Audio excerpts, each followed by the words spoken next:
방송에서 제공하는 투자 정보는 투자 판단에 대한 조언입니다. 방송에서 제공하는 주식의 가치, 가격 상승 및 가격 하락에 대해서는 방송사에서 보장하지 않습니다.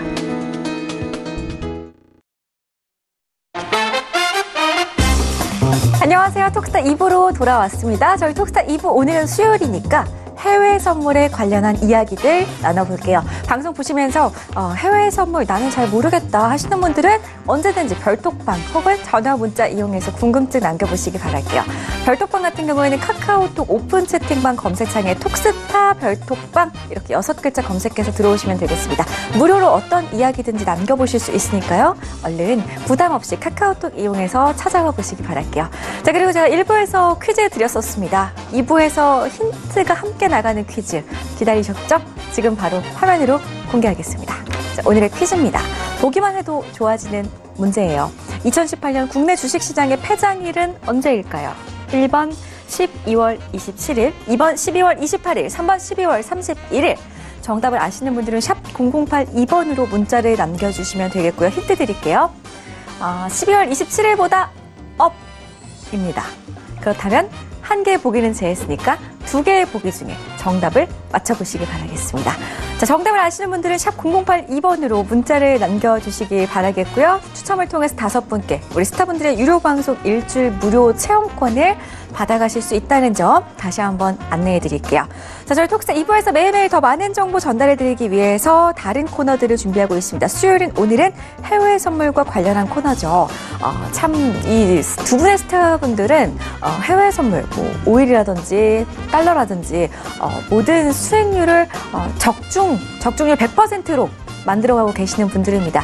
지금 김보은 스타와 함께 세 분의 스타분들이 기다리고 계시니까요. 빨리 만나보러 가보도록 할게요. 자, 글로벌 투자 롱맨 쇼맨 지금부터 시작합니다. 재테크의 새로운 패러다임 톡스타 오픈. 주식, 해외 선물, 가상화폐까지 모든 투자를 한눈에. 톡스타 이용 방법이 궁금하다면 검색창에 톡스타를 검색, 톡스타 홈페이지에 접속. 회원 가입 후 원하는 스타를 선택하면 준비 끝! 언제 어디서든 원하는 정보를 무료로 상담받으세요. 생활 속의 재테크 톡스타.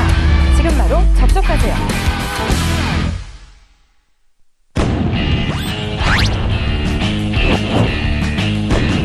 급등 가치주를 발굴하는 인공지능 글로벌 시스템 트레이드 선구주자 에이지 시스템 스타입니다. 시황을 접목한 추세 매매 달인 해왕스타입니다.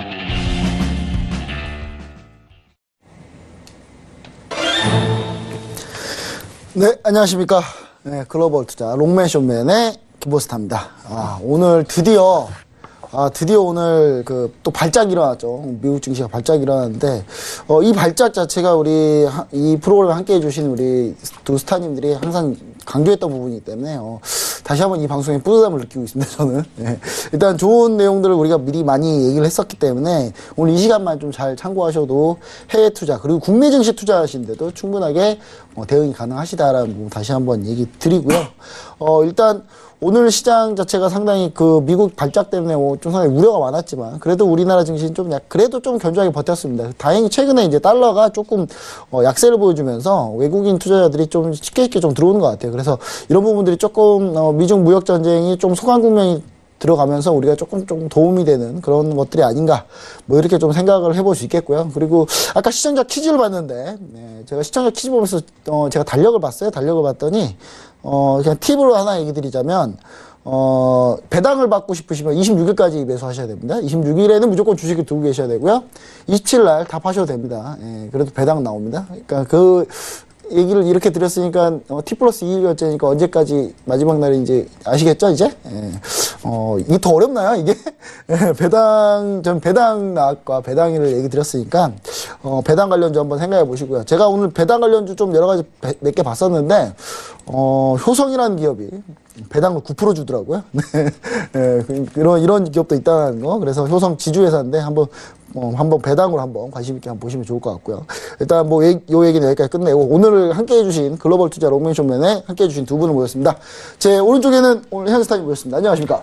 네, 안녕하십니까? 네. 그리고 저 왼쪽에는 에이지 시스템 카일 스타님. 카일 대표, 원래 카일 대표님인데, 네, 카일이란 말 영어로 제가 많이 안 네. 써가지고, LG 시스템 대표님 모셨습니다. 안녕하십니까. 안녕하십니까. 일단은 뭐, 제가 한 주 동안, 이 글로벌 시장을 보면서 뿌듯했어요. 왜냐면 이 두 스타님들이 말씀하신 게, 어쩜 그렇게 잘 만든지, 이렇게 맞추는 것도 좀 쉽지가 않은데, 일단 헤어스타님, 일주일 동안 그 시장은 보는 뷰대로는 좀 올라갔어요. 근데 뭐 대응이나 이런 건 또 어떻게 하셨는지 궁금한 것도 있으니까 한번 인사 말씀 한번 해주시죠. 네, 일단은 뭐 지난 한 주에 대한 그거를 좀 설명을 드리자면은 그 5일에 대한 최근에 이제 장세를 좀 설명을 드리고 싶은데, 여러분 5일이 이제 2000틱이 내려온 상황이죠. 상황 자체가 여러분들도 막 다들 아시다시피. 근데 제가 이 내려오는 2000틱이 내려오는 동안 사실 매수에 대한 부분은 접근하면 안 된다라는 걸 사실 강조를 굉장히 많이 해왔었어요. 왜 그러냐면은 이란 제재라든가 이제 감산에 대한 오펙 회의 자체가 감산 불합의, 어쨌든 결론적으로 불합의가 이루어졌기 때문에 추세가 이어졌겠지만은 강한 지지를 넘기 전까지 차트적으로도 굉장히 만족하지 않은 상황이었고, 일봉상 어떻게 보면은 지지 자체가 굉장히 밀렸다는 전제가 너무 깔렸기 때문에 상황 자체가 쉽사리 매수를 관가에서는 안 되는 구간 자체가 지속적으로 열려왔어요. 근데 이제 어떻게 보면은 한 달 넘는 기간 동안 여러분들께서 매도를 지속적으로 유지를 하셨다면 수익이 어떻게 보면 손실 자체보다는 수익성이 지속적으로 날 수 있는 장세였지만은 지금은 여건이 굉장히 다르다는 부분에 대해서 설명을 강조를 드렸어요. 바뀔 수 있다. 네. 다음 주 되면 좀. 왜 그러냐면은 이번 하락세 한 달 동안 이어져 왔던 2000틱에 대한 하락세 자체에 대한 조정 장세가 열릴 가능성에 대해서 굉장히 크게 시사를 했었습니다. 근데 아직도 완벽한 이제 조정에 대한 국면은 들어가지는 못했어요. 그럼 지금 위치값 자체라는 것 자체가 어떻게 보면은 아직까지도 극점에 대한 포지션을 노릴 수 있는 구간 자체는 성립이 됩니다. 조정에 대한 극점이에요. 조정에 대한. 그렇기 때문에 위치값 자체가 어디서 선정하느냐에 따라 손절에 대한 라인 자체를 좀 더 최소화시키고 이절의 라인을 좀 극대화시킬 수 있는 위치값 자체가 나와요. 시황적으로 보자면은 뭐 다양한 얘기가 나오죠. 사실 제가 좀 기대했던 것 자체는 지금 제가 그 지지 라인까지 다 밀고 나서 오히려 오펙 회의 전에 엄청난 상승장을 좀 사실 기대를 했어요.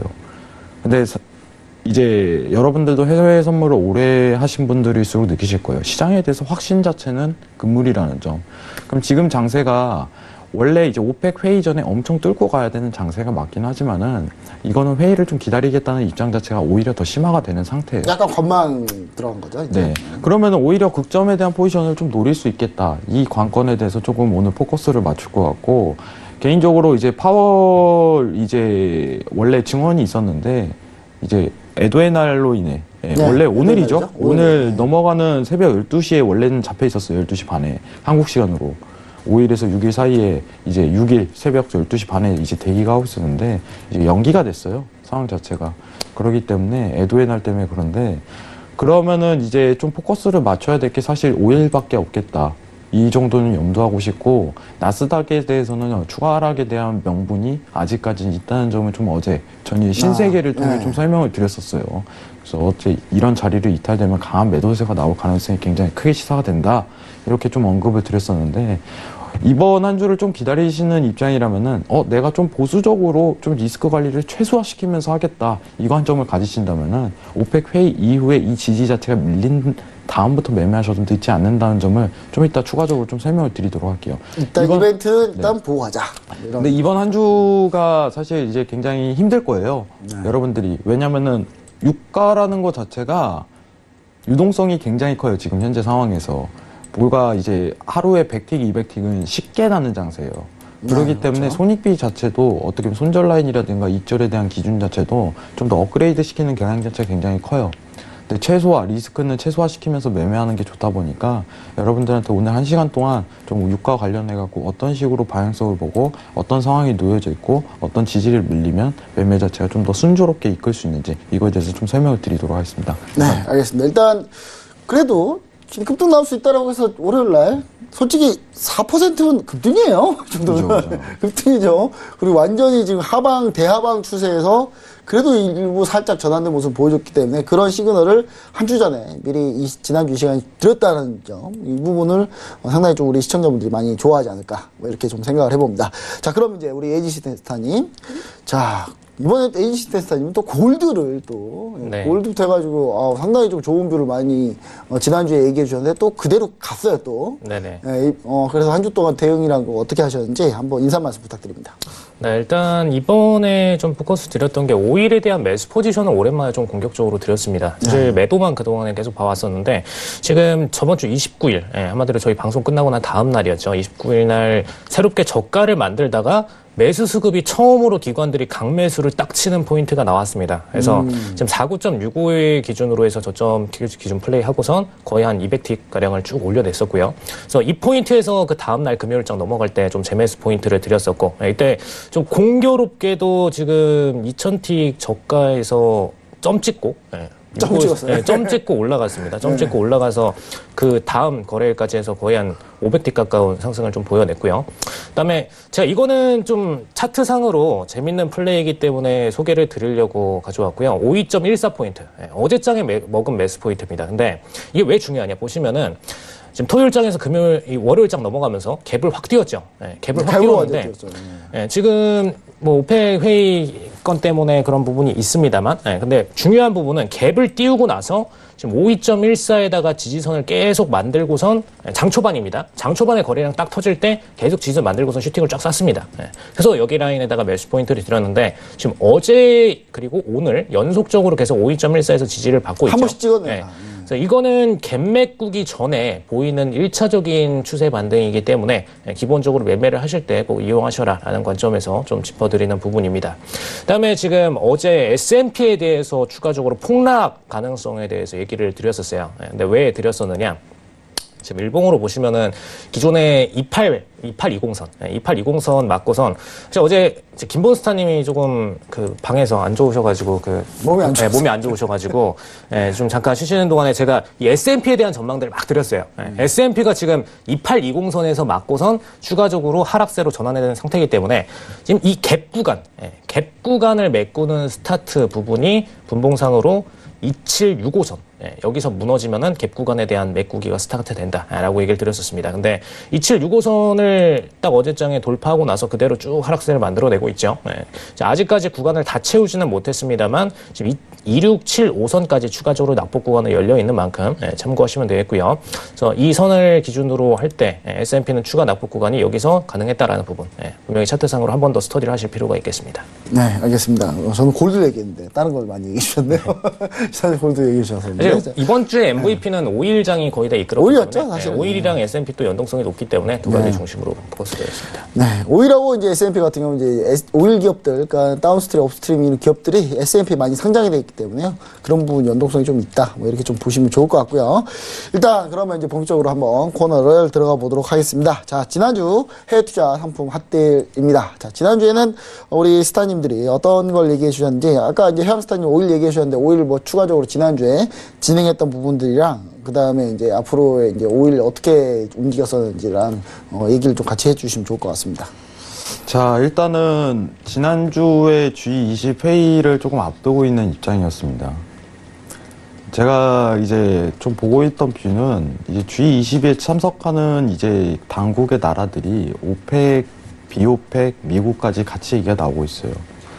근데 조금 여기서 어떻게 보면은 유가 가격대에서 좀 현실적인 얘기를 좀 많이 얘기를 드리고 싶어요. 그때 빈살만이랑 러시아 푸틴이 만났죠? 그렇죠. 실제로 이제 미국 대통령까지 참석하는 입장에서 이렇게 얘기가 나왔는데 어쨌든 사우디는 어떻게 보면은 이제 미국이 하라는 대로 다 해요. 상황 자체가. 그럴 수밖에 없는 상황이죠. 전제 자체가 그렇긴 하지만은 과연 미국 입장이 지금 유가에 대한 추가 하락 자체를 원하느냐 안 하느냐에 따라 이제 사우디의 형방성이 굉장히 갈릴 입장이에요. 네, 여러분들도 아시지만은 셰일가스에 대한 어떻게 보면 수익성 자체가 굉장히 미국에서 굉장히 많은 양을 차지해요. 근데 단가 자체가 낮아질수록 셰일에 대한 기대 이익 자체도 굉장히 적어집니다. 단순히 유가를 떨어뜨리기 위한 전략 자체는 미국 입장에서 봤을 때 어떻게 보면 오펙하고 대립 관계에서 승산을 이뤄내겠다는 그 전략밖에는 안 돼요. 지금 유가 자체가 어떻게 보면 $50 초반대에서 계속 머무는 입장인데 유가를 한번 끌어올릴 가능성은 커요. 근데 그 끌어올릴 만한 가능성이 있는 시황 자체는 G20과 오펙 회의가 있어요.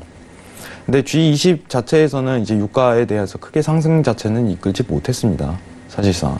감산 합의했는데 규모를 안 정하고 그냥 끝내버린 거예요. 네. 근데 정확히 이제 다수의 투자자들이 원하는 거는 합의에 대한 돌출이겠죠. 네. 네. 근데 이제 지난번 한 차례 러시아가 합의 불발이 이루어졌기 때문에 이제 사실상 이제 기대치는 그렇게 크지는 않은 상황이에요. 실제로 감산이 이루어진다면은 어떤 기대값 자체가 굉장히 돌출될 수 있겠다. 이렇게 좀 판단할 수 있는데 G20에 대한 그런 합의 돌출 과정이 어떻게 보면은 증시 자체가 열리지 않는 주말에 나왔어요.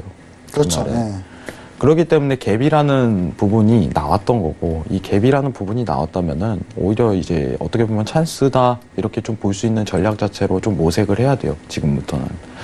저는 개인적으로 이번에 감산할 가능성이 굉장히 높다고 평가를 하는 부분이 있습니다. 왜냐하면 미국 입장에서나 오펙 입장에서나 합의를 돌출될수록 서로 윈윈하는 전략 자체가 나올 수 있어요. 미국 자체에서는 셰일가스에 대한 유가 단가 자체가 굉장히 낮으면 수익성을 뽑기가 굉장히 힘든 상황이에요. 그렇기 때문에 어떻게든 이 구간대에서 조정을 이끌어낼 가능성이 굉장히 커요. 쉽게 얘기하면 오펙 감산 합의에 대해서 건들지 않을 입장 자체가 나올 가능성이 굉장히 크다는 거예요. 가격대가. 지금 유가 자체가 굉장히 떨어진 만큼 반등에 대한 스타트, 조정에 대한 스타트가 이루어지면 그만큼 진폭 자체가 굉장히 세게 이루어질 전망이에요. 그러면은 어떻게 보면 지금 극점 자리를 굉장히 잘 뽑을 수 있는 위치값이다 이렇게 좀 볼 수도 있습니다. 왜냐면은 여러분들 전일 고점 자리가 굉장히 중요하다고 저는 판단을 해요. 전일 고점 자리가. 전일 고점에 대한 지지 자리가 어떻게 보면 마지막 파동에 대한 기대치예요. 자, 파동이 나왔는데 3파동이 나왔다는 전략 자체는 이 지지 자체는 언제든지 깨질 수 있다는 전략 자체가 보여요. 그러면은 밑단에서 갭을 메우고 다시 한 번 더 지지를 깨고 올라갈 가능성이 굉장히 시사가 됩니다.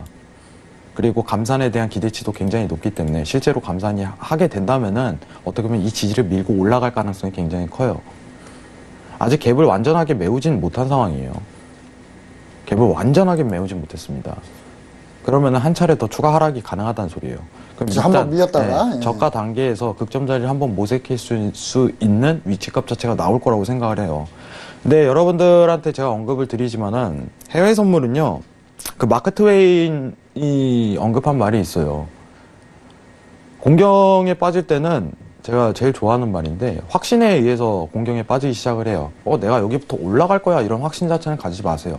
왜냐면 오펙 자체라는 거는 여러분들 원래 이제 말이 굉장히 많이 바뀝니다. 러시아 자체도 하루 전에 말 번복하고 이래요. 네, 맞아요. 하겠다고 얘기를 해놓고 갑작스럽게 번복한다는 게 한두 번이 아니었습니다. 그렇기 때문에 리스크는 항상 품고 어떻게 보면 이 지지에 대해 밀릴 가능성을 시사하는 게 굉장히 이상적인 거예요. 그렇기 때문에 손절 라인 자체도 확실하게 딱 긋고 가야 됩니다. 상황 자체가. 그럼 극점 자리에서 좀 포지션을 잡아보겠다 이러면 52 밑단가에서 굉장히 유용하게 자리를 한번 찾을 가능성이 굉장히 커요. 어떻게? 매수 전략으로. 지난주에 매수 전략을 펼쳤던 거는 G20에서 감산 합의에 대한 돌출 가능성이 굉장히 컸다는 거예요.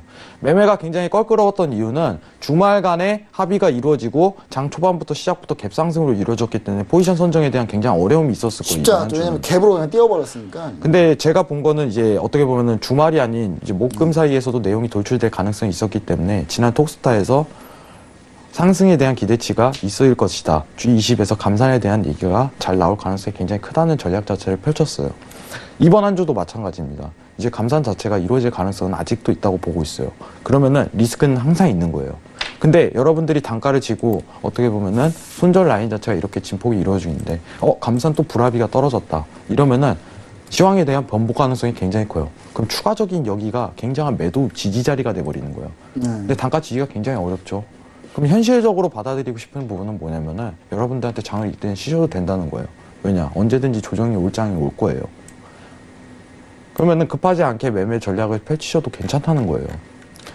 제가 지금 보고 있는 관점 자체는 내일이죠. 내일 있을 오펙 회의에서 감산에 대한 기대치 자체가 도출될 것이고 지금 아직 갭을 메우지 않은 상황이기 때문에 갭을 메우고 다시 한번 지지를 밀고 갈 가능성이 굉장히 열린다는 전략 자체를 좀 펼치고 있어요. 그리고 이번 한 주에 이제 이슈 자체가 굉장히 많았는데 추가적으로 언급드릴 거 뭐냐면 달러 인덱스입니다.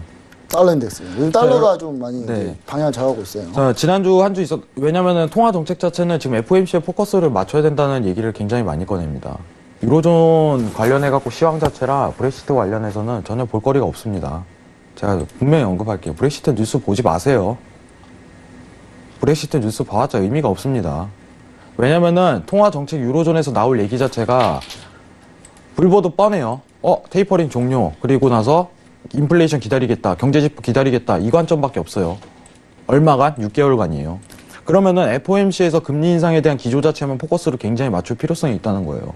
근데 지난주에 이제 파월 의장이 갑작스럽게 얘기를 하나 꺼냈어요. 중립금리 바로 밑에 있다. 지금 금리 현상 자체가 중립금리 바로 밑에 있다는 거는 원래 당초 이제 파월이 주장했던 지난 2019년에 있을 3-4차례 금리 인상에 대한 기대감을 충분히 저버릴 만한 전략이에요. 근데 왜 파월 자체가 갑작스럽게 이런 중립금리 밑에 있다는 어중간한 표현을 했을지에 대해서 생각을 해보셔야 돼요. 시장의 극대화적인 어떻게 보면 파급을 막기 위함이에요. 6개월간 해왔던 주장 자체를 갑작스럽게 번복하기보다는 어떤 재료를 던지는 거예요. 그리고 나서 FOMC에서 이제 얘기가 나올 가능성이 굉장히 큽니다. 일단 먼저 FOMC에서 확 꺾어버리면 좀 그러니까 네. 조금씩 흘려주는 거죠. 제가 보고 있는 관점 자체는요. 여러분들 일단 보시면은 자, 달러 인덱스 차트 좀 열게요. 자, 지금 달러가 여러분들 보시면은 달러 차트가 굉장히 중요합니다. 앞으로 달러의 강추세가 시작되는 거는 FOMC의 종합적인 발언이에요. 성명서라든가 회의록 결과에서 어떻게 보면은 우리 내년에 금리 인상 기조 자체를 조금 변경할 필요성이 있겠다 이런 얘기가 나와버리면요 엄청난 강매도장이 시작됩니다. 쭉 밀리는 거죠. 근데 그 부분이 좀 있습니다. 생각하시는 것만큼 더 심화될 수도 있어요. 왜 그러냐면은 올해 진짜 달러, 유로, 골드에 대한 장세가 굉장히 어렵다는 부분을 좀 심화드리고 싶어요.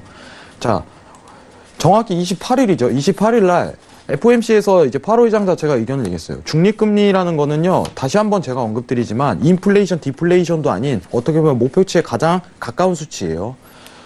정확하게 수치가 몇 프로다 정해져 있지 않은 거예요. 근데 FOMC에서 상황마다 조금 다르니까. 지금 현재 상황으로서 FOMC가 보고 있는 중립금리에 가까운 수치는 제가 봤을 때 3%입니다.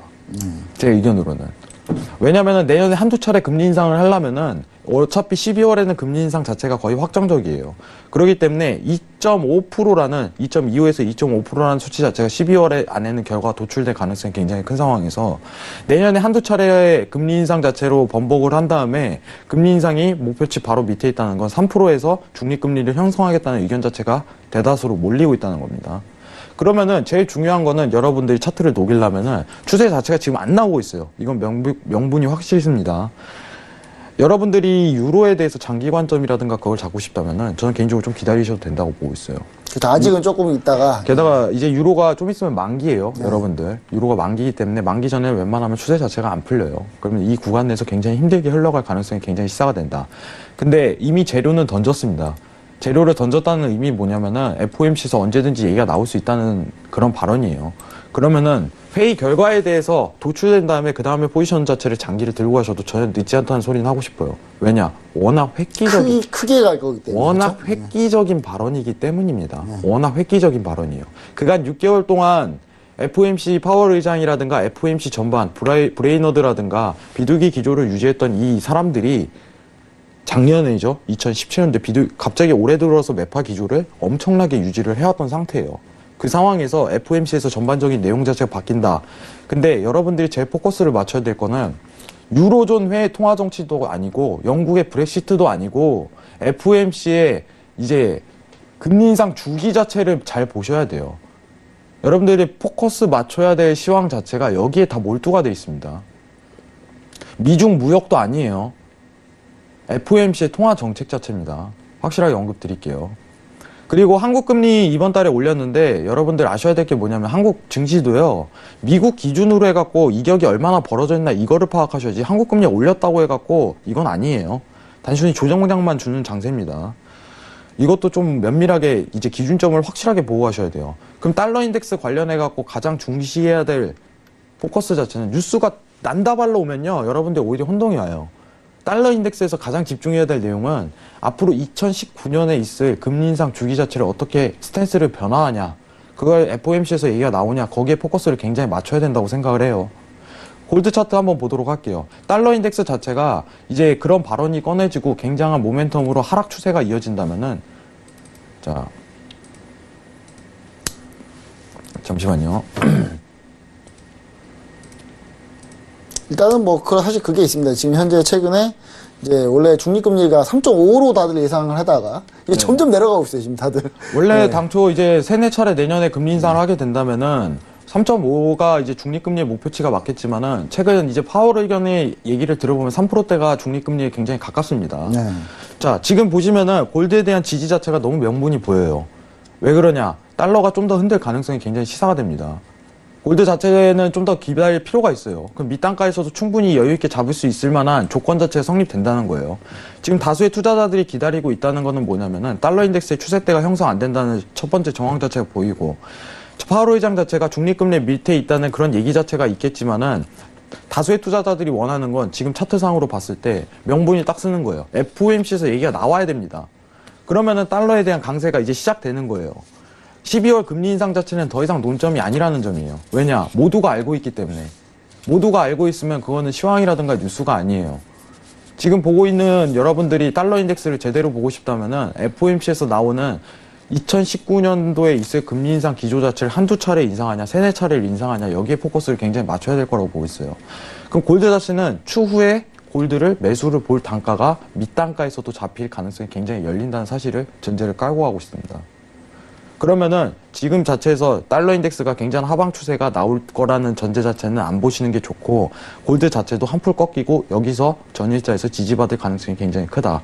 그러면 여러분들이 장기 관점을 보려면은 기다리셔도 돼요. 그러면은 FOMC에서 딱 얘기 나왔다. 그때부터 골드가 이 지지를 밀릴 가능성이 굉장하게 시사하고 그때부터 포지션의 선정 기준을 잡으시면 될 것 같습니다. 오일 값도 마찬가지예요. 오일도 지금 지지 자체를 한 방울에 부딪혔어요. 내일 이제 제가 오일 자체를 기다리고 있는 거는 단가 자체를 잘 지기 위해서요. 제가 아무리 올려도요, 여기 단가에서는 손실에 대한 컷이 너무 길어요. 여기서 만약에 저는 매수 잡으라고 들어가야 되면 싶지만, 손실 컷이 좀 크다. 네, 유동성 대비해갖고 300틱은 별거 아니에요, 사실. 이 지금 최근 하락 장세에 대비해갖고 저가 컷을 들고 가는 거는 사실 굉장히 힘들지만, 여러분들 자본금 대비해서 컷을 들고 가는 거는 현실적으로 굉장히 힘든 부분이 있습니다. 그래서 차라리 밑단가에서 지는 게 굉장히 이상적이라고 보고 있어요. 근데 갭이라는 것 자체가 아직 안 메워졌기 때문에 52 밑에 단가에 내려왔을 때 거기서 자리를 선정하려고 노력을 많이 하셔야 됩니다. 이 부분을 좀 명백하게 얘기를 드리고 싶고, 제가 보고 있는 관점 자체는 오펙에서 감산할 수 있다. 그리고 달러 관련해 갖고는 어쨌든 간에 파월 의장이 재료는 던졌으니 FOMC에서 내용이 나올 준비가 다 되었다는 거예요. 그러고 나서 금리 인상에 대한 기조만 바뀐다면은 달러의 강약세가 펼쳐지면서 골드, 유로, 엔 자체는 굉장히 올라갈 가능성이 큽니다. 근데 여기서 하나 포커스를 맞출 거는 10년물 채권 아닙니다. 오늘 나온 뉴스 자체가 이제 일본이 중국하고 이제 채권 매입량이 가장 많은 나라예요. 미국 국채. 가장 많이 보유하고 있죠, 지금. 거의 1, 2위를 박빙하는데 큰 차이는 없습니다. 근데 중요한 건 뭐냐면은, 자, 최근에 이제 무역전쟁 자체로 굉장히 화두가 돼서 일본하고 중국하고 같이 이제 미국하고 싸우려고 했어요. 이걸 무기로, 10년물 국채 자체를. 근데 휴전 장세가 열리면서 갑작스럽게 오늘 일본 자체에서 국채 매입량을 확대했습니다. 10년물 엄청 샀죠. 네, 10년물을 엄청나게 샀어요. 그렇기 때문에 초강세가 이어지고 있지만은 어쩔 수 없는 이거는 무기예요. 그래서 제가 조금 언급드리고 싶은 부분은 121.00 여기 단가에서는 사실 매도 부분은 한번 질 수 있는 단가 자체가 성립이 됩니다. 왜냐하면 또 이거 갖고 싸울 가능성이 굉장히 크기 때문에. 그러면 또 한 번 한 차례 하락세가 이어질 가능성이 굉장히 엄두가 되는 거죠. 10년물 국채는 매수 접근이 쉽지 않다, 지금. 그렇죠. 그래서 저는 사실 이 단가를 굉장히 기다렸어요. 10년물 국채에 대해서 설명을 드리실 분이 관점이 많으시겠지만 제가 기다리라고 언급드린 자리가 1, 2일이었어요. 불과 3주 전, 4주 전까지도요. 여러분들 국채 한번 해보고 싶으면요, 여기까지는 한번 기다려보세요. 이 관점 자체를 보여드린 거예요. 근데 오늘 매입량 확대했대. 근데 이거 자체가 오래 갈까? 오래 못 간다는 거예요.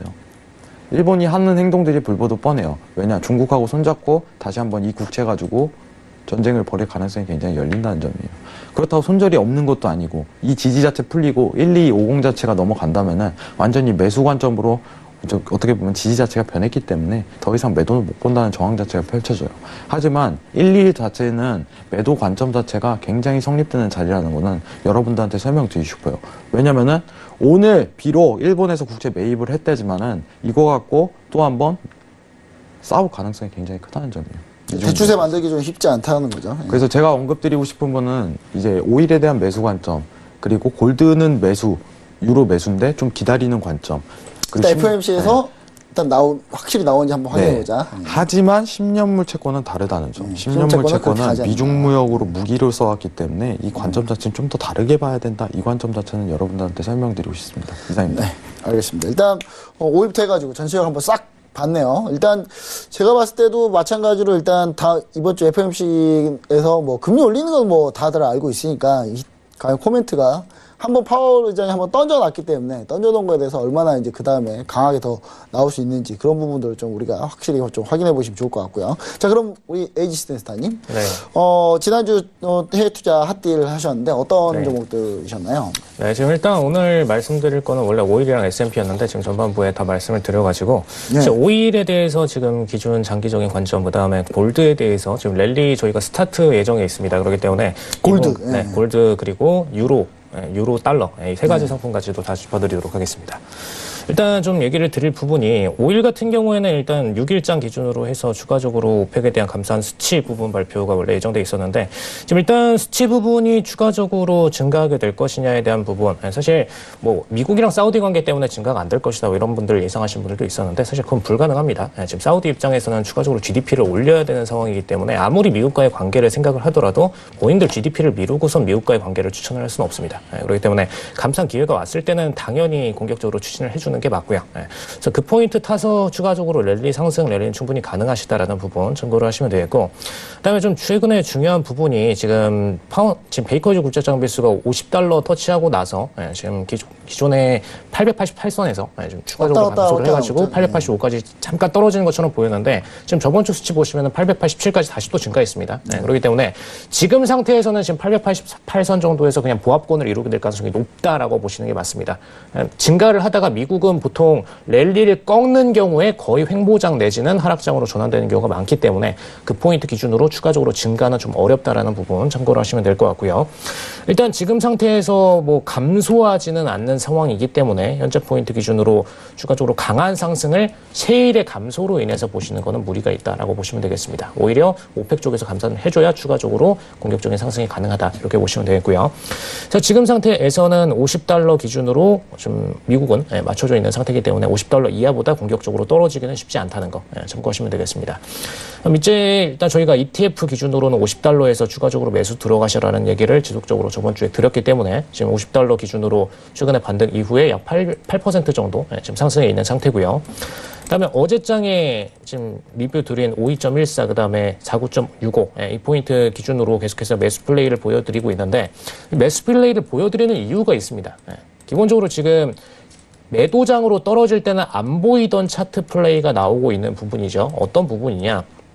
지금 신저가를 내리고 나서 지지를 받고 상승으로 올라가는 장세가 원래 기존에 신저가를 찍고 나서는 거의 저점 찍고 그다음에 매집량이 없이 그냥 청산물량만 나왔습니다. 매집량이 없이 청산물량만 나왔어요. 근데 지금 이번 주부터 나오는 랠리가 어떤 부분이냐? 지금 49.65 플레이 보시면 저점 찍고 나서 매집량이 나온 다음에 슈팅을 그대로 쐈습니다.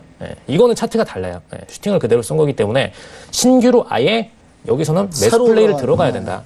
신규적인 물량들입니다. 매도에 대한 청산 물량들이 아니고요. 그렇기 때문에 지금 포인트부터는 이제 아래쪽에서 저가 매수하는 기관들이 선물장에서도 위치를 하고 있다는 거. 단순히 ETF장은 이제 떨어질 때마다 저점 매수를 하시면 되겠지만 선물장은 그냥 추세를 타서 내려가는 장이기 때문에 저가에서 매수 플레이 치기는 쉽지 않습니다. 근데 지금 장에서 들어온다는 부분은 분명히 이 친구들은 아예 앞으로 선물장 내려올 때마다 호가블록을 치면서 버티겠다는 부분이기 때문에 참고를 하시면 되겠고요. 추가적으로 $50에 대한 도전을 한 번 더 보일 수는 있겠지만 어차피 이 기관들이 버텨주는 물량들이 있기 때문에 떨어지더라도 추세 이동을 100틱 이상 허용하지 않을 걸로 보여집니다. 그래서 그 기준으로 플레이를 들어가시면 되겠습니다.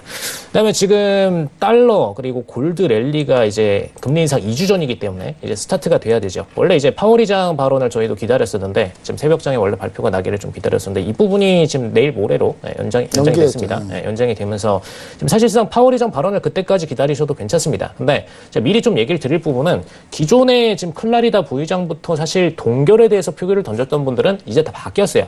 다 인상으로 바꿨습니다. 지금 뭐 세인트루이스 연원도 마찬가지고 전부 다 인상으로 살짝 다시 또 바꿨기 때문에 지금 기존의 비둘기 발언을 다 처리하고서 매파로 바꿨죠. 대신에 언제 기점으로 바뀌었느냐. 파월 의장이 저번에 기존 중립금리에 대한 발언을 해줌으로써 지금 추가적인 금리 인상 내년도 플랜을 다운시키기로 언급을 살짝 던졌죠. 근데 이 포인트 기준으로 해서 지금 클라리다 부의장부터 모든 연준의 동결, 의사 표결 인사들이 지금 인상으로 일단 바꿨습니다. 한마디로 12월은 그냥 일단 FOMC의 권한을 위해서 추진을 진행하고 내년도 플랜에서 낮춥시다. 이쪽으로 다 동조를 했다라고 보시면 되겠고요.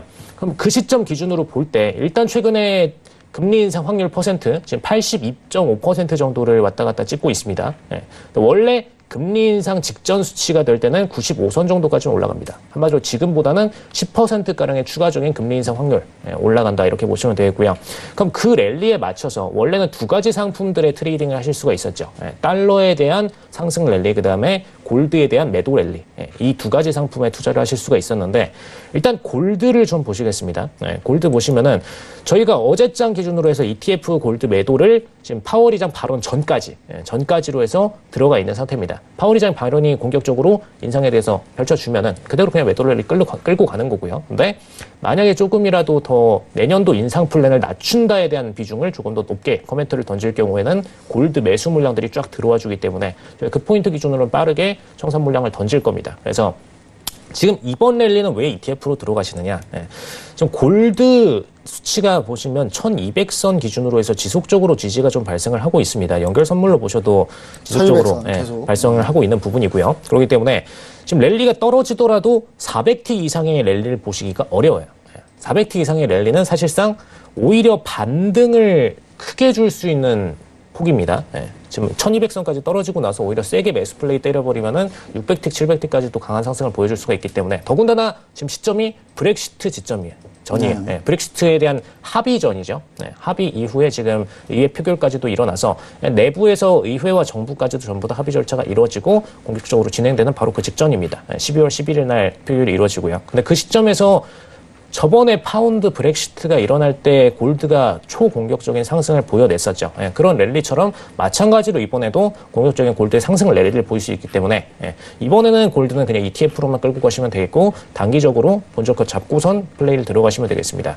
그래서 기본적으로 파운드에 대한 부분을 염려를 하시면서 골드에 대한 매도 랠리를 끌어가셔라라는 부분을 미리 얘기를 드리고요. 그럼 지금 골드 랠리를 먹을 수가 없으면 저희가 먹을 상품이 없는 거냐? 아닙니다. 지금 달러 인덱스랑 유로 기준으로는 오히려 먹을 폭이 늘어나셨습니다. 지금 유로 차트를 보시면은 지금 골드랑 유로가 전부 다 좀 하락세를 많이 펼쳐주다 보니까 지금 골드에 대해서는 오히려 매수에 대한 포지션이 더 유효한 상태고 유로에 대해서도 지금 더 매수에 대한 포지션이 유효한 상태입니다. 근데 지금 달러 인덱스가 추가적으로 하락세가 발생할 수 있는 상황이죠.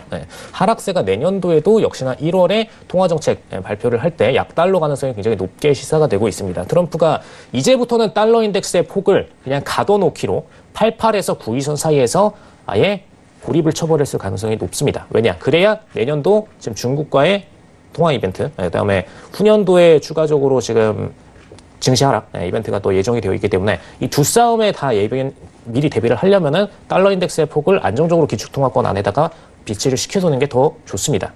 싸움에 있어서. 그렇기 때문에 지금 기축통화 권한을 확보를 하려면은 더 88달러 지금 92, 88에서 92 사이권에다가 배치를 시켜놓은 게 굉장히 좀 안정적이다. 이렇게 보시면 될 것 같고요. 물론 지금 최근에 추세 이동으로 인해서 뭐 97선까지 올라와 있지만 내년도에 약달러 정책 추진하면서 2선까지로 추가적으로 다운을 시켜놔야 중국한테 무역상으로 이득이 좋습니다. 그래서 지금 시점에서 그 플레이를 의견을 보시자면 달러 인덱스 기준으로는 추가적인 하락세를 보실 수가 있겠죠. 그다음에 지금 유로 기준으로는 추가적으로 상승 플레이를 보실 수가 있습니다. 그래서 뭐 ETF를 들어가셔도 좋고 달러 인덱스 기준으로 매도 플레이를 들어가셔도 좋습니다. 달러 타점을 드리자면 달러 타점은 지금 97선 기준으로 드릴 수가 있습니다. 매도에 대한 플레이. 근데 이거는 정확하게 들어가시는 시점, 금리 인상 당일에 들어가시는 게 제일 안정적입니다. 네, 당일날? 네. 예, 당일에 들어가는 게 낫다. 강세를 보여주고 나서 당일 강세죠. 당일 강세를 보여주고 나서 고점 플레이를 보여줄 때 당일에 들어가시는 게 조금 더 안정적이다라는 부분. 그다음에 유로는 어차피 테이퍼링 이슈에다가 지금 금리 인상 이슈까지 다 합쳐서 가기 때문에 유로가 ETF 상으로 들어가셔도 굉장히 안정적입니다. 그래서 유로 ETF 기준으로도 분봉 잘라서 보시면은 타점까지 정해드리면 지금 아래쪽으로 떨어질 때 2,900선, 2,900선까지 빠질 때 ETF 진입 유효하시다라는 거. 두 개 플레이, 두 개 플레이 공격적으로 들어가시면 되겠고요. 물론 선물 플레이 기준으로도 단타익, 손절 잡고선 플레이 들어가실 수 있습니다. 다만 저는 손절 타점은 30대 이상 가져가시는 거는 권해드리지 않기 때문에 중요 타점 부위는 저희 방에 들어오셔가지고 지속적으로 질문을 주시면 되겠습니다. 확인해 보시면 좋을 것 같아요. 독방 가서. 네, 그리고 채권까지 좀 얘기를 드리자면 오늘 안 그래도 채권 플레이어분들이 굉장히 좀 많아지셨어요. 저희 방에 지금 채권 매도 ETF에 대해서 계속적으로 한 2주 문의가 오더라고요. 2주 전부터 추천을 많이 드리다 보니까 지금 좀 우량 투자자분들 중심으로 해서 채권 매도에 대한 플레이를 좀 많이 보고 계십니다. 근데 제가 지금 추천드린 포지션이 딱 있습니다. 지금 저번 주 기준으로 120포인트 20.0 교육에서도 말씀드렸고 저희 지금 롱맨 숏맨에서도 말씀드렸고 오프라인 교육에서도 말씀을 드렸어요. 120포인트 20.0에서 매도 플레이, 원 플레이 유효하시다는 거. 그다음에 지금 120포인트 20.0은 저번에 저희가 한번 먹고선 수익 청산을 했던 부분이고요. 지금 새로 올라오시는 차트에서는 120포인트 20.0, 그 다음에 두 번째 포인트가 있습니다. 두 번째 포인트는 지금 120포인트 10.0입니다. 121포인트 10.0. 정리드릴게요. 120포인트 20.0의 차트에 여기서 매도 플레이 하나 유효하시고, 그 다음에 두 번째로는 121포인트 10.0 여기서 두 개 포인트 유효하시기 때문에 올라오시면은 분할 매도 들어가시면 되고요. 비중은 반드시 선물장의 경우에는 자산 전체 보유의 금액 대비 10% 미만으로, 그 다음에 ETF는 뭐 금액 비중을 얼마를 가셔도 상관없습니다. 그래서 이때 포인트 기준으로 매도 플레이를 쭉 진행하시면은 일단 내년도 장기적으로 쭉 먹고 걸어갈 수 있는 랠리, 1년간의 랠리를 보실 수가 있기 때문에 매도 위주로 장기 플레이 보시면 되겠습니다. 채권 같은 경우 매도 플레이 좀 보시라 이런 얘기가 나왔고요. 일단 뭐 제가 봤을 때도 지금 상당히 좀 두 분이 인맥상통한 부분도 있고요. 그래서 제가 봤을 때도 뭐 그런 부분을 좀 생각하고 있는데, 그러면 이번 주에 핫딜 볼만한 게 어떤 게 있을지 한번 준비하면 보여주시죠. 자, 이번 주는 어떤 것들을 준비하셨나요? 자, 이번 주는 AGC 댄스타님이 파운드, 그다음 해양스타님은 역시 오일 그대로 얘기해 주셨는데, 먼저 그러면 해양스타님 오일 한번 얘기 한번 해주시죠. 뭐 아까 언급은 다 드렸으니까 뭐 추가적인 내용을 할 건 없을 것 같아요. 근데 지난주 시황이랑 같은 이치입니다. 아직까지는. 근데 이제 G20에서 나올 내용 자체가 이제 오펙 회의에 좀 더 포커스를 맞춰야 되는 상황 자체가 전개됐고, 지금 여건 자체가 어떻게 보면은 좀 더 밑단에서 매수 잡고 조금 이제 중기적인 관점 자체를 보기에 굉장히 좋은 단가다. 뭐 이 정도는 설명드릴 수 있을 것 같아요. 지금 여러분들 보시면은 잠시만요. 사실 지금 오늘 그 100만 배럴이냐 130만 배럴이냐 감산이냐, 아니면 또 얘기하고 있다 갑자기 캐나다에서 32만 배럴 감산했거든요. 근데 이런 부분들이 약간 전조 아니냐 뭐 이런 거 얘기도 있는데 한번 어떻게 보고 계시는지. 근데 지금 시장의 상황은요, 원래 이제 오펙 회의에 대한 기대치가 굉장히 돌출된다면 엄청난 수직 상승을 이끌어야 되는 장세가 맞아요. 그 전제는 제가 깔고 들어가고 130만 배럴 넘어버리면 좀 확실히 좀 슈팅 나오겠죠. 그죠? 이 정도 슈팅이라든가 상황 자체 전개됐다는 거는 지금 시장 상황 자체가 감산에 대한 어떻게 보면 기대치 자체는 아직 돌출되지 않았다고 보셔도 무방해요. 원래 이제 오펙 회의 때 실질적으로 어떻게 보면은 풋포지션이 실질적으로 많이 일어나는 이유는 뭐냐면은 감산을 하는 것 자체가 이미 시장에 반영이 됐냐 안 됐냐 그 여부를 따져야 되는데, 내일 이번은 반영이 저는 많이 안 되지 않았나 생각해요. 시장이 많이 반영이 안 됐다고 판단하셔도 무방하다고 보고 있어요, 저는 개인적으로. 그러면은 실질적으로 오펙 감산 이후에 시장에 대한 반응치가 이끌어질 가능성이 굉장히 크기 때문에 단가 자체가 굉장히 좋다면은 개인적으로 58 단가 내 위치 때까지는 이제 수익을 좀 거둘 가능성이 굉장히 크겠다, 이게 시사가 되는 거예요. 그러면은 손익비를 그려보면요, 여기까지예요. 왜 그러냐면은 여러분들 지금 2000틱 떨어진 거에 대한 어떻게 보면 조정 장세를 수익을 거둘 시기예요. 이게 여기서 변곡이야 이게 아닙니다, 절대로. 반등이죠, 반등 구간. 반등에 대한 조정 장세를 수익을 거둘 장이기 때문에 손익비라든가 기준 자체가 굉장히 명분이 있어요. 지금 유가 단체가 원래 여러분들 제가 언급을 드리지만 58단가, 100단가 막 이렇게 뉴스에서 계속 나왔지만은 제가 함부로 그거를 언급하기에는 굉장히 서두르다는 점을 언급을 많이 했어요. 그렇죠. 일단 뭐 예전에. 58가 가보고 나서 좀. 네, 예전에 그 얘기가 있었어요. 이제 75단가에서 무슨 100까지 간다, 뭐 이렇게. 골드마사스 90팩 얘기했으니까. 근데 이해하시면, 이제 여러분들이 이제 조금 느껴야 돼요. 제가 이거를 오프라인 모임에서도 굉장히 많이 하는데, 뉴스 볼 때 이제 어떤 수치값이라든가 이런 게 써 있는 거는요, 굉장히 지수를 볼 만한 의미가 없어요. 무슨 자기네들이 수석 전문가라고 무슨 월가 수석 전문가 해놓고 누가 월가 수석 전문가하고 저희하고 그 매매 포지션 자체가 다르기 때문에 애초에 왜 수석 전문가가 80, 100에 대해서 언급을 했냐면은 그거 자체가 여러분들 그냥 밑밥 던지기밖에 안 돼요. 지금 상황 자체가 네, 진전 자체가 그렇게 펼쳐지지 않는데 쉽사리 어떤 지지값이라든가 80, 100은 갈 것이다 이렇게 생각해 버리면요. 이제 많은 투자자들이 혼동을 겪기가 굉장히 쉬워요. 그렇기 때문에 제가 오픈 모임하는 취지 자체도 여러분들한테 항상 얘기를 하지만은 여러분들 스스로 생각할 만한 시간이라든가 그 여유를 드리는 거예요. 그렇죠. 와서 이제 얘기하면서 좀. 선물 시장에서 살아남는 유일한 방법은요, 스스로에 대한 판단이에요. 여러분들. 스스로에 대한 판단입니다. 굉장히, 이거는요, 레버리지가 굉장히 큰 상품에다가 굉장히 위험한 상품이기 때문에 지금 시황에 대한 객관적인 자료를 판단으로 어떤 가능성에 대한 돌출을 보는 거예요.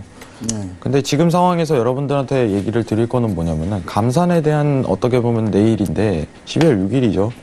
이제 내용이 나올 텐데 시장 자체가 아직 시장에 반영됐다고 판단하기엔 굉장히 이릅니다. 그렇기 때문에 이런 상황이다. 네, 감산 이후에라도 대응 자체가 굉장히 나올 가능성이 시사가 되는 국면이기 때문에 오히려 저점에 대한 포지션 자체를 지고 갈 좋은 찬스가 아닌가 이거를 가지고 있어요, 저는. 네, 알겠습니다. 일단 뭐 5일 관련해서는 저점에 대한 부분 좀 다시 한번 강조를 했고요. 자, 그 다음에 이제 그럼 에이지 시스템스타님 파운드 가지고 나오셨는데 파운드 얘기 한번 해주시죠. 네, 일단 파운드 매도에 대한 비율 지속적으로 좀 제시를 해드리고요. 네, 지금 제일 중요한 파운드 부분이 매도. 네. 네, 지금 다음 주에 지금 12월 11일장 기준으로 해서 파운드 브렉시트 표결 관련된 부분이 남아 있습니다. 근데 아직까지 매도 포지션들이 조금씩 떨어지고는 있지만 이 뷰에 대해서 공격적으로 헤지펀드들이 들어올 물량들은 대기 타고 있죠. 네, 지금 이 표결이 실질적으로 나야 밀리고 있습니다. 밀리고 있게. 지금 들어오는 오고 있습니다. 네. 지금 분할 진입 물량들이 지속적으로 보이고 있고요. 지금 1.2858, 그다음에 1.289이 최근 들어서 또 계속 단계적으로 들어오고 있습니다. 근데 지금 포지션에서는 아직까지 차트를 밀고 있진 않아요. 공격적으로 배팅을 던지고 있진 않습니다. 그렇기 때문에 지금 일단 당일자 기준으로 공격적으로 지금 500틱 이상의 변동성이 보여줄 걸로 보여지고요. 그다음에 정말로 제대로 부결이 났다. 부결 확실하게 지금 다음번 브렉시트, 노딜 브렉시트로 그냥 픽스가 될 것 같다라는 이슈까지 더해진다면 그때 기준으로 추가적으로 더 강한 하락세, 거의 뭐 1000틱가량의 하락세도 보여줄 수가 있다라는 거 참고로 하시면 되겠습니다. 그래서 그때 포인트를 좀 대비를 해서 뭐 1000틱가량 지금 당장 확신을 하고선 들어가실 필요는 없고요. 미리 그 구간을 먹을 수 있는 보험용 물량들을 넣어 놓으실 필요가 있다라는 부분이죠. 네. 그래서 지금 차트가 생각보다 오늘장에 좀 강세로 살짝 올라와 주고 있습니다. 그래서 이 랠리를 타고선 조금 단가를 높게 형성해 줄 때 매도 주시는 게 유효하기 때문에 1.2858, 그다음에 1.2892 여기서 매도 포인트 보시면 되겠고요. 그리고 만약에 지금 당일장 기준으로 해서 생각보다 표결 차이가 얼마 안 나서 지금 추가적으로 이외와 협상이 더 이루어질 필요가 있다라고 이렇게 나오면은 상승세로 확 꺾여버릴 수가 있습니다. 근데 이때 조정 장세가 빨리 올 거기 때문에 왜냐? 딜 브렉시트가 설사 나온다고 하더라도 파운드는 강세로 갈 수는 그렇죠. 없어요. 강세가 그렇기 때문에 않아요. 올라오더라도 1.3045, 그다음에 1.3089 이 두 포인트에서 매도 플레이 보시면 되겠습니다. 네, 알겠습니다. 그럼 베스트픽도 한번 다음에 뭐 시간이 좀 극장하게 하고 베스트픽 이미 못할 것 베스트픽 같아서 아까 5일에서 네, 찍어드렸으니까요. 얘기했기 때문에. 49.65포인트. 다시 한번 방에 오셔서 확인해 보시면 좋을 것 같습니다. 저희가 준비한 내용은 여기까지 마치고요. 사실 제가 오늘 팔라듐까지 얘기하려고 했는데 CM에서 선정한 올해의 상품 팔라듐이더라고요. 그래서 팔라듐 얘기 드리려고 하는데 팔라듐도 다음 시간에 얘기 드리고요. 팔라듐 3,500T 같거든요. 그래서 일단 팔라듐 다음에 한번 시간 되면 또 얘기 한번 드리도록 하겠습니다. 그럼 민재인 거니까 바로 마이크 넘기도록 하겠습니다. 네, 마침 내일 오펙 회의가 있는 날인데요. 오늘 찾아와 주신 세 분께 많은 정보 얻으셨길 바라겠고요. 세 분은 시간 관계상 여기서 보내드리겠습니다. 고맙습니다. 자, 그리고 이제 벌써 12월 마지막 달입니다. 이제 올해 패장일을 좀 알고 계셔야 할 것 같은데요. 퀴즈 정답 바로 맞춰볼게요. 자, 이번 2018년 패장일은 12월 28일입니다. 정답은 2번이 되겠고요. 정답 맞춰주신 분들 휴대폰 번호 뒷자리로 공개하겠습니다. 2811님, 1122님, 그리고 4794님과 5257님, 2059님까지 5분 당첨되셨어요. 진심으로 축하드립니다. 자, 톡스타 고객센터에서 언제 전화 드릴지 모르니까요. 모르는 번호여도 전화를 꼭 받으신 후에 우리 스타분들 유료 방송 일주일 무료 체험권 받아가시면 되겠습니다. 자, 방송이 끝난 후에도 포털 사이트 검색창에 톡스타 입력하시고 저희 홈페이지 들어가시면 원하시는 스타분의 톡방에서 많은 정보 얻어가실 수 있다는 점도 다시 한번 알려드릴게요. 자, 그럼 저희는 내일 밤 8시에 다시 찾아오겠습니다. 시청해주신 여러분 고맙습니다.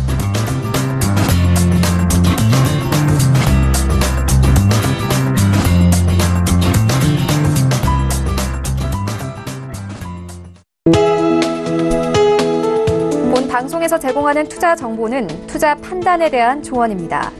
방송에서 제공하는 주식의 가치, 가격 상승 및 가격 하락에 대해서는 방송사에서 보장하지 않습니다.